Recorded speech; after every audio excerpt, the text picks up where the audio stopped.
Welcome to post market analysis. ನಾವು ಇವತ್ತು ನೋಡಿದ್ರೆ ಆಲ್ಮೋಸ್ಟ್ ಮಾರ್ಕೆಟ್ ಡೌನ್ ಟ್ರೆಂಡ್ ಅಲ್ಲೇ ಇತ್ತು. ಎಲ್ಲಾ ಸ್ಟಾಕ್ಸ್ ನೀವು ನೋಡ್ಕೊಂತ ಹೋದ್ರೆ ಎಲ್ಲಾ ಡೌನ್ ಅಲ್ಲೇ ಇದೆ. HDFC ಬ್ಯಾಂಕು, ICICI ನೋಡಿ ಎಕ್ಸಾಂಪಲ್ ಇಲ್ಲೆಲ್ಲ ನೀವು ನೋಡಿದ್ರೆ ಲೈಕ್ ಬ್ಯಾಂಕ್ ಸೆಕ್ಟರ್ಸ್ ಅಲ್ಲಿ ಅಂದ್ರೆ ಫಿನಾನ್ಸ್ ಸೆಕ್ಟರ್ಸ್ ಅಲ್ಲಿ ನೋಡಿದ್ರೆ ಎಲ್ಲ ನೆಗೆಟಿವ್ ಅಲ್ಲಿ ಒಂದ್ ಎರಡು ಮೂರು ಅಷ್ಟೇ ಒಂದು ಪಾಸಿಟಿವ್ ಇರೋದು. ಅದರಲ್ಲಿ ಇವತ್ತು ನಮಗೆ ಜಿಯೋ ಫಿನ್ ಮಾತ್ರ ಒಂದು ಟಾಪ್ ಗೇನರ್ಸ್ ಆಗಿ ಹೊರಹೊಮ್ಮಿದೆ ಇನ್ ಫಿನಾನ್ಸ್ ಸೆಕ್ಟರ್ಸ್. ನೋಡಿ HDFC bank, ICICI bank, SBI, Kotak, Axis ಇದೆಲ್ಲ ಏನಂತಂದ್ರೆ ನೆಗೆಟಿವ್ ಅಲ್ಲೇ ಕ್ಲೋಸ್ ಆಯ್ತು. ಓವರ್ ಆಲ್ ಮಾರ್ಕೆಟ್ ಇವತ್ತು ಡೌನ್ ಟ್ರೆಂಡ್ ಅಲ್ಲಿ ಇತ್ತು. ಮತ್ತೆ ನಾವು IT ಸೆಕ್ಟರ್ಸ್ ಕಡೆ ಬರ್ತೀವಿ ಅಂತಂದ್ರೆ ನೋಡಿ ಆಲ್ IT ಮೇನ್ ಸ್ಟಾಕ್ಸ್ ಎಲ್ಲ ಹೆಂಗಿದೆ ಅಂತಂದ್ರೆ ಡೌನ್ ಟ್ರೆಂಡ್ ಅಲ್ಲೇ ಇದೆ. ಯಾಕಂದ್ರೆ ಕಂಟಿನ್ಯೂಸ್ ಅಪ್ ಆಗಿತ್ತು. ಇದು ಒಂಥರ ಕರೆಕ್ಷನ್ಸ್ ಅಂತ ಅನ್ಕೋಬಹುದು. ಕನ್ಸೂಮೇಬಲ್ ಅಲ್ಲಿ ನೋಡಿದ್ರೆ ನಿಮಗೆ ಡೌನ್ ಟ್ರೆಂಡ್, ಎನರ್ಜಿ ಸೆಕ್ಟರ್ಸ್ ನೋಡಿದ್ರೆ ಡೌನ್ ಟ್ರೆಂಡ್, ಓಕೆ ನಾನ್ ಎನರ್ಜಿ ಮಿನರಲ್ಸ್ ನೋಡಿದ್ರೆ ಡೌನ್ ಟ್ರೆಂಡ್.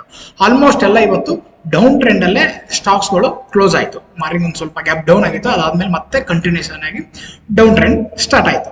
ನಾವು ಲೈಕ್ ಸ್ಟಾಕ್ಸ್ ವೈಸ್ ನೋಡ್ತೀವಿ ಅಂತಂದ್ರೆ ಇವಾಗ ನೋಡಿ ಸ್ಟಾಕ್ಸ್ ವೈಸ್ ನೋಡಿದ್ರೆ ಜಿಯೋಫಿನ್, ಇಂಡಸ್ ಇಂಡಿಯಾ ಬ್ಯಾಂಕ್ ಮಾತ್ರ ಎರಡು ಮಾತ್ರ ನಮಗೆ ಇವತ್ತು ಒಂಥರ ಪಾಸಿಟಿವ್ ಕೊಟ್ಟಿದೆ. ಅಂದ್ರೆ ಒಂದು 3%, ಒಂದು ಇನ್ನೊಂದು 2%, 3.8 ಮತ್ತೆ 2.6 ಇದು ಎರಡು ಮಾತ್ರ ಚೆನ್ನಾಗಿ ಪರ್ಫಾರ್ಮೆನ್ಸ್ ಮಾಡಿದೆ. ಮಿಕ್ಕಿದೆಲ್ಲ ಸ್ಟಾಕ್ಸ್ ಯಾವ ತರ ಅಂತಂದ್ರೆ ನೆಗೆಟಿವ್ ಅಲ್ಲೇ ಇದೆ. ನಾವು ಇಲ್ಲಿ ಚೇಂಜ್ ಮಾಡಿದ್ರೆ ನೋಡಿ ಎಲ್ಲಾ ಸ್ಟಾಕ್ಸ್ ನೆಗೆಟಿವ್ ಅಲ್ಲಿ ಇದೆ. ಓವರ್ ಆಲ್ ಸೆಕ್ಟರ್ಸ್ ನೆಗೆಟಿವ್ ಇತ್ತು. ಮತ್ತೆ ಆಲ್ ಸೆಕ್ಟರ್ಸ್ ಎಲ್ಲ ನಾವು ನೋಡ್ತೀವಿ ಅಂತಂದ್ರೆ PSU ಬ್ಯಾಂಕ್ ಮಾತ್ರ ಒಂದು ಸ್ವಲ್ಪ 0.26% ಒಂಥರ ಫ್ಲಾಟ್ ಅನ್ಕೋಬಹುದು. ಲೈಕ್ 0.26%, 0.24% ಮಾತ್ರ ಪ್ಲಸ್ ಅಲ್ಲಿ ಇರೋದು. ಮಿಕ್ಕಿದೆಲ್ಲ ಸೆಕ್ಟರ್ಸ್ ಎಲ್ಲ ಏನಿದೆ ಅಂತಂದ್ರೆ ನೆಗೆಟಿವ್ ಅಲ್ಲೇ ಕ್ಲೋಸ್ ಆಯ್ತು. ನಾವು ನಿನ್ನೆ ಯಾರ್ಯಾರು ಪೋಸ್ಟ್ ಮಾರ್ಕೆಟ್ ಅನಾಲಿಸಿಸ್ ನೋಡಿಲ್ಲ ನೋಡ್ಕೊಂಡು ಬನ್ನಿ, ಅಂದ್ರೆ ಯಾವ ತರ ಅನಾಲಿಸಿಸ್ ಮಾಡಿದೀವಿ ಅಂತ ಹೇಳಿ ನಾನು ಇವಾಗ ತೋರಿಸ್ತೀನಿ ನೋಡಿ ನಿಮ್ಗೆ ಏನೇನ್ ಆಗಿತ್ತು ಅಂತ ಹೇಳಿ. ಓಕೆ, ನಿನ್ನೆ ನಾವು ಈ ತರ ಒಂದು ಬ್ರಾಡರ್ ಆಗಿ ಒಂದು ಸಪೋರ್ಟ್ ಅಂಡ್ ರೆಸಿಸ್ಟೆನ್ಸ್ ಲೈನ್ ಹಾಕಿದ್ವಿ. ಓಕೆನಾ, ಎಕ್ಸಾಕ್ಟ್ ಆಗಿ ನೋಡಿ ಇವತ್ತ ಅದೇ ಝೋನ್ ಇಂದ ನಮ್ಗೆ ಏನಾಯ್ತು ಅಂತಂದ್ರೆ ಈ ತರ ನಮ್ಗೆ ಡೌನ್ ಬರ್ತಾ ಇದೆ. ಓಕೆ, ಎಕ್ಸಾಕ್ಟ್ ಆಗಿ ಅದೇ ರೆಸಿಸ್ಟೆನ್ಸ್. ಅಂದ್ರೆ ನೀವು ಪ್ರತಿದಿನ ಪೋಸ್ಟ್ ಮಾರ್ಕೆಟ್ ನೋಡಿದ್ರೆ ಗೊತ್ತಾಗುತ್ತೆ ಲೈಕ್ ನಾಳೆ ಯಾವ ಲೆವೆಲ್ಗೆ ರೆಸಿಸ್ಟೆನ್ಸ್ ಆಗ್ಬೋದು, ಯಾವ ಲೆವೆಲ್ಗೆ ಸಪೋರ್ಟ್ ಆಗ್ಬೋದು, ನಾವು ಎಲ್ಲಿಂದ ಟ್ರೇಡ್ ನ ಪ್ಲಾನ್ ಮಾಡ್ಬೋದು ಅಂತ ಹೇಳಿ. ನಿನ್ನೆ ನೀವು ಪೋಸ್ಟ್ ಮಾರ್ಕೆಟ್ ನೋಡಿದ್ರೆ ಇವ್ ನಮ್ಗೆ ಇಲ್ಲೊಂದು ರೆಸಿಸ್ಟೆನ್ಸ್ ಅಂತ ಗೊತ್ತು, ನೀವು ಇಲ್ಲೊಂದು ಕಾಲ್ ಸೆಲ್ ಮಾಡ್ಬೋದು, ಏನಾದ್ರೂ ಮಾಡ್ಬೋದು. ಲೈಕ್ ಯಾವ ತರ ಅಲ್ಲೇ ಯಾಕೆ ಸೆಲ್ ಮಾಡ್ಬೇಕು ಅಂತಂದ್ರೆ ನಿಮ್ಗೊಂದು ಡೌಟ್ ಬಂದ್ರೆ ಲೈಕ್ ಇವಾಗ ನೋಡಿ ಕಂಟಿನ್ಯೂಷನ್ ಆಗಿ ಇವಾಗ ನೋಡಿ ಎಷ್ಟು ಕ್ಯಾಂಡಲ್ಸ್ ಮೇಲೆ ಹೋಗಿದೆ ಕಂಟಿನ್ಯೂಷನ್ ಆಗಿ. ಓಕೆ, ಇಲ್ಲಿಂದ ನಾನ್ ಸ್ಟಾಪ್ ಆಗಿ ಹೋಗಿದೆ. ಯಾವುದೇ ಮಾರ್ಕೆಟ್ ಆಗ್ಲಿ ನೋಡಿ ಇದು ಈ ತರ ಬಿದ್ದಿದೆ ಅಂತಂದ್ರು ಯಾವ ತರ ಬಿದ್ದಿರುತ್ತೆ ಅಂತಂದ್ರೆ ಸ್ಟೆಪ್ ಬೈ ಈ ತರ ನಿಮ್ಗೆ ಬಿದ್ದಿರುತ್ತೆ. ಬಟ್ ಇದು ನೋಡಿ ಇದು ಯಾವ ತರ ಈ ತರನೇ ಹೋಗಿದೆ, ಇಲ್ಲ ನೀಟಾಗಿ ಮೇಲೆ ಹೋಗಿದೆ. ಆದ್ರೆ ಒಂಥರ 45 ಡಿಗ್ರಿ ಇಲ್ಲಾಂದ್ರೆ 90 ಡಿಗ್ರಿ ಮೇಲೆ ಹೋಗಿದೆ. ಹಂಗಾಗಿ ಒಂದು ಕರೆಕ್ಷನ್ಸ್ ಆಗುತ್ತೆ ಅಂತ ಹೇಳಿ ನೀವು ಇಲ್ಲೊಂದು ಸೆಲ್ ಮಾಡ್ಬೋದು, ಸಿ ಸೆಲ್ ಅಥವಾ P ಬೈ ಮಾಡ್ಬೋದು. ಮತ್ತೆ ನಿಮ್ ಕನ್ಫರ್ಮೇಶನ್ ಯಾವುದು, ಶೂಟಿಂಗ್ ಸ್ಟಾರ್. ಈ ತರ ಒಂದು ಶೂಟಿಂಗ್ ಸ್ಟಾರ್ ಬಂದ್ಬಿಟ್ರೆ ನಿಮ್ಗೆ ಒಂದು ಡೌನ್ ಟ್ರೆಂಡ್ ಅಂತೇಳಿ ಕ್ಲಾರಿಟಿ ಆಗುತ್ತೆ. ಇದು ಇವತ್ತಿಂದು. ಇವಾಗ ಅಕಸ್ಮಾತ್ ನಿನ್ನೆ ಪೋಸ್ಟ್ ಮಾರ್ಕೆಟ್ ನೋಡಿಲ್ಲ, ಇವತ್ತು ಬಂದು ಯಾವ ತರ ಪ್ಲಾನ್ ಮಾಡಬಹುದು ಆಗಿತ್ತು ಅಂತಂದ್ರೆ ನೀವು ಜಸ್ಟ್ ಓಪನ್ ಮಾಡಿ ಇವಾಗ ನೀವು ಫಸ್ಟ್ ಕ್ಯಾಂಡಲ್ ನೋಡಿ. ನಾನು ಯಾವಾಗಲೂ ಫಸ್ಟ್ ಕ್ಯಾಂಡಲ್ ಮೇಲೆ ನಿಮ್ಗೆ ಜಾಸ್ತಿ ರೆಫರೆನ್ಸ್ ಹೇಳ್ತಾ ಇರ್ತೀನಿ. ನಿಮಗೆ ಫಸ್ಟ್ ಕ್ಯಾಂಡಲ್ ತೋರಿಸ್ಬಿಟ್ಟಿದೆ ಸ್ಟ್ರಾಂಗ್ ಡೌನ್ ಟ್ರೆಂಡ್ ಅಂತ ಹೇಳಿ. ಓಕೆ, ಈ ಕ್ಯಾಂಡಲ್ ಬಂದಿದೆ ಅಂತಂದ್ರೆ ಗ್ಯಾಪ್ ಡೌನ್ ಆಗಿದೆ. ಗ್ಯಾಪ್ ಡೌನ್ ಅಂತಂದ್ರೆ ನೆಗೆಟಿವ್ ಸೆಂಟಿಮೆಂಟ್. ಮತ್ತೆ ಈ ತರ ರೆಡ್ ಕ್ಯಾಂಡಲ್ ಬಂದಿದ್ರೆ ಮತ್ತೆ ನೆಗೆಟಿವ್ ಸೆಂಟಿಮೆಂಟ್, ಅಂದ್ರೆ ಸ್ಟ್ರಾಂಗ್ ಡೌನ್ ಟ್ರೆಂಡ್ ಅಂತ ಹೇಳಿ.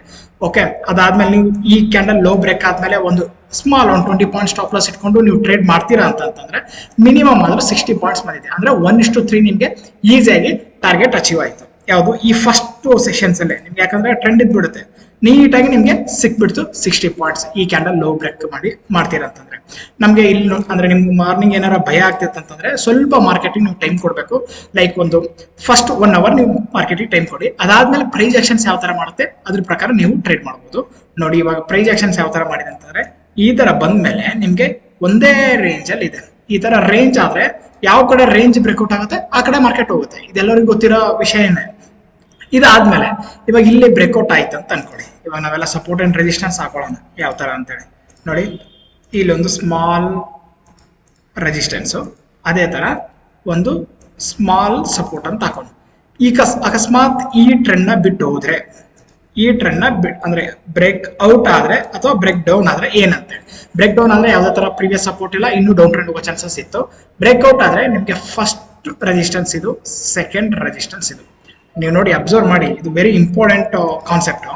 ಲೈಕ್ ಫಸ್ಟ್ ರೆಸಿಸ್ಟೆನ್ಸ್ ಯಾವ ತರ ಆಗಿದೆ, ಸ್ಟ್ರಾಂಗ್ ಬ್ರೇಕ್ಔಟ್ ಆಗಿದೆ ಅಂದ್ರೆ ನಿಮ್ಗೆ ಕನ್ಫರ್ಮೇಶನ್ಸ್ ಇರುತ್ತೆ ಇಲ್ಲಿಂದ ಮಾರ್ಕೆಟ್ ಮೇಲೆ ಹೋಗುತ್ತಂತೆ. ಅದಾದ್ಮೇಲೆ ಇಲ್ಲಿ ನಿಮ್ಗೆ ಫೈನಲ್ ರೆಸಿಸ್ಟೆನ್ಸ್, ಇವತ್ತಿನ ಡೇ ಐ ರೆಸಿಸ್ಟೆನ್ಸ್.